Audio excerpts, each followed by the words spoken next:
Sanibonani, welcome back to enye i-video. Ngiyabonga kakhulu for coming. Please kindly subscribe or like i-video, share i-video as well. Now, ngishona ngibona udaba ke luka Dade uKelly Smith mangabe yakhumbula umama wendodakazi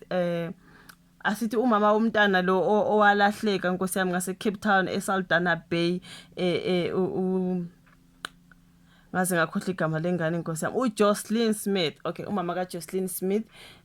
ingane yalahleka Nkosi yami kwathiwa kunina wayesemsebenzini wayishiya izandle ze-boyfriend yakhe lenzo ibeke escreenini ingane ke yasinyamalala kodwa ke indaba sithema ziphuma kuthiwa ke abazali laba babili umama ne-boyfriend yakhe nomngane we-boyfriend angathi bayazi ukuthi ingane yayapi kwaphuma udaba lokuthi bayidasela isangoma esithile for umuthi kwaba khona umngane uLorraine Lombard, if you do remember the girl who was testifying esho ukuthi yeah man uKelly Smith wadayisa ingane wayidayisela particular sangoma kunemoto yapaka emhlophe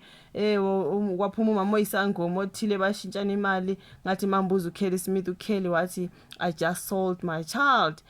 to this particular lady ukunike imali ukunika 20,000 ukuthi wayethenjiswa u1000 ukuthi yena athule kunye nalomngane ka Queen Apollos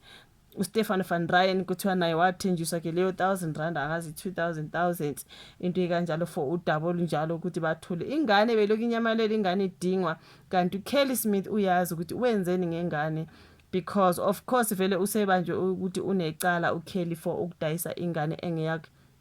Can you imagine if you are not safe in the hands of your own mother? Poor Jocelyn Smith, you guys. So like ingane yacashelana sekuyisikhathi eside bafowethu. Mina ngiyazibuza uKelly nje wabanjwa amaphoyisa. Akunanto eke yasho kuKelly ukuthi akasho ukuthi ingane ngayisaphi.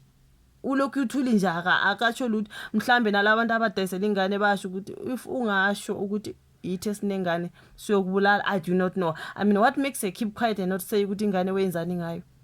Because istory kwabonakala nje ukuthi usisi lo udayisile ingane. Uyidayisile ngoba kwathiwa umuntu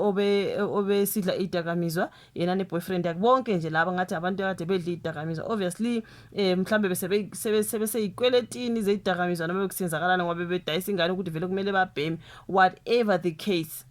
kodwa ingane yona yadayiswa ngendlela ke udaba lwabeka ngakhona allegedly but that is what was said ukuthi ingane yadayisela sangoma esithile.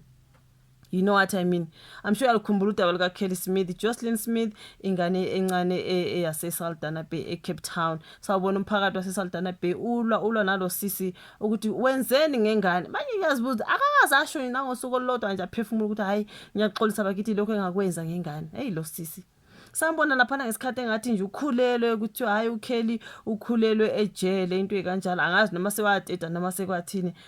kuye waduma ukuthi ukhulelwe simbona nje nomzimba uyabukhumbula ithombe zakhe ngesikhathi esadlala idakamizwa lezi ukuthi wayenjani hayi wayesibese sabeka uthe sesejele sabona usisifuqu hayibo usungaka nje yini inkinga kwathiwa hayi guys she is pregnant so angaze ngabe mhlambe sewakhululeka noma kwenzakalani ngaye udade kodwa engikwaziyo ukuthi ke udilika jele uKelly ugwetshwe udilika jele nabangani bakhe laba bobabili uQueen Apollos noStefan van Ryan bagwetshwe udilika jele for icala lokunyamalala kaJocelyn Smith ingane engeyakhe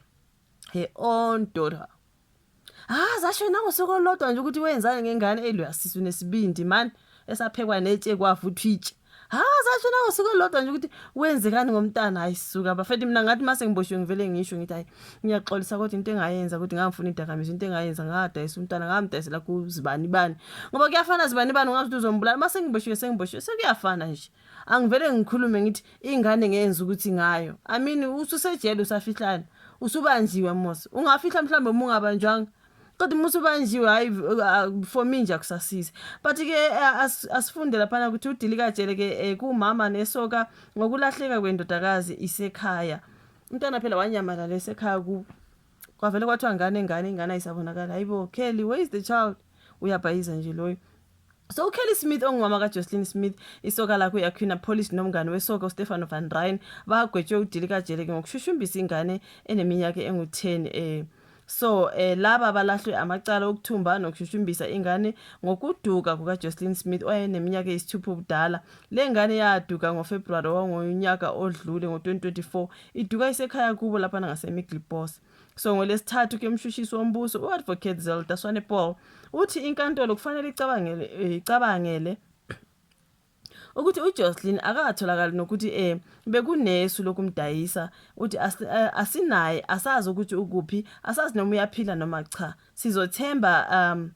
Timbuyele phezulu sizothemba ukuthi usaphila kodwa ngabe uyaxhashazwa asazi yonke leyo imibuzo ayinazo impendulo kunalokho yandisa ubuhlungu ke ijaji likhale ngesihluku salaba abathathu bebona umphakathi usukumela phezulu ukhathazekile ngokulahleka kwengane kodwa bangaphumela obala ukuthi kwenzakalani ngomntana lithi bebefika kule nkantolo bengabonakalisi nokuzisola ngaso sonke isikhathi uNomzana Apollos ungubaba wengane yentombazane eneminyaka engu11 futhi ubufana nobaba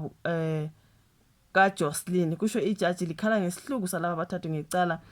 kuthiwe ke bagwetshwe udilika jele ke uKelly Smith neboyfriend yakhe uYaquina Police no Stefano van Ryn, which means when it comes to uLorraine Lombard yena ke she remember wayiboshiwe uLorraine Lombard wabuye wakhululwa ongumngane kaKelly onguye wathi lapha ke masebe ku trial washo ukuthi uKelly wangitshela ukuthi udayisile umntana ngemali engaka leya moto esangoma yafika ke emhlophe yapaka lapha yanikeza uKelly into engaka ngathi kwakuyinto eyimali nje uKelly wafaka lapha esambeni jikijiki kushuthi ngesuku olulandelayo mhlambe osuku ezimbili whatever it is umntana waseyanyamalala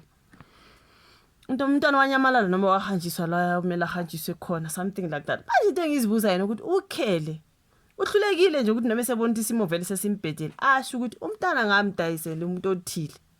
mhlambe lo muntu othile wamsabisa ngokuthi ungasho ukuthi yimi nginenga angazi because what will make me not say mangibona vele sengiboshiwe sekuyabheda angivele ngisho ukuthi umntana ngamdayisela umuntu othile sendaweni so finisheni klari bahambe abantu bebona ukuthi ingane iyatholakala noma cha lokho bekuyosiza mhlambe uJocelyn saphila mhlambe ingane iphila ngokuhlukunyezwa la ikhona kanti ke kube bekashilo mebona seboshiwe kuhanje mhlambe ingane beyatholakala isaphilo bizokwazi ukuthi ibe saved kodwa ke ngoba manje namanje akakasho next kuthi ijaji lize lasho ukuthi bebengabonisi noma belaphana ecourt bebengabonisa ukuyisola nakancane ngelesenzo abasenzayo so bagwetshwe udilika jele uKelly nje akagwetshwe udilika jele times 20,000 le ayi receiver for umntana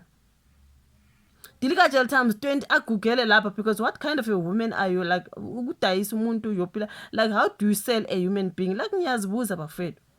aphinde ngabonisi even ukuthi uKelly she had no remorse at all she was showing no remorse angabi nandaba ubumbona lapha necourt mayibhize phakamisa izandla ebhize smile ebhize efuna ukuhlanzisa nje into ezingacaci ukuthi how girl manje usecourt lapho usufuna ukuhlanza angazi